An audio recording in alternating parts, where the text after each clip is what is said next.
everyone! Welcome back to Paduster's Tips and Tricks by Mommy Cheryl. Sino dito ang mga may asawa na taas ang kamay? Bakit ko ba natanong ito? Kasi syempre, di ba, sa haba ng inyong pagsasama, meron ka ng mga bagay na inis ka na sa kanya na tipong gustong-gusto mo na siyang sakalin, yung ganun. Oh, katulad nung asawa ko. Naku, nung nagpaulan yata ng Diyos ng kabagalan, sinalo niya lahat. As in. Kaya, dati, lagi ko pang niraratatan yan. Ang bagal mo, bilisan mo na, ganyan. Oh, ngayon, yung aso ko na ngayon ang nagraratrat sa kanya. Tipong, pamarin niya pa man yun. So, every time lalabas siya sa kwarto after taking a bath, yung aso ko, gano'n. Tawa ko ng tawa. Pero syempre, ayaw mo naman parang sawang-sawa ka na kagagalit sa kanya, di ba? So, ngayon, dinadaan ko na lang sa kanta.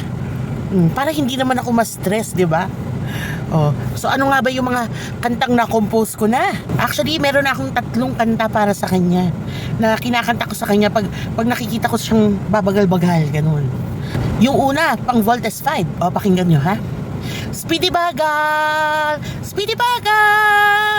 si Bebe ay speedy bagal. Okay ba? Yung pangalawa naman, parang sa Jumbo Hotdog kasi chumuchuwari-wari-wap siya.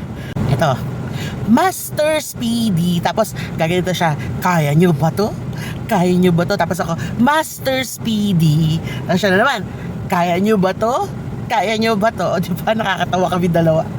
O, yung pangatlo naman, parang kay Kenny Rogers ba yun? Or Kenny G, yung sa Through the Years. Ito, 100 years na naman ang bebe ko, late na siya. O, di ba? Ang hirap kumanta. So, isang tip yan para sa mga mag-asawa na matatagal na instead na kainisan nyo, na panggigilan nyo, daanin nyo na lang sa kanta, di ba? So, yun lang, guys. Thank you for listening, ha. See you. Bye.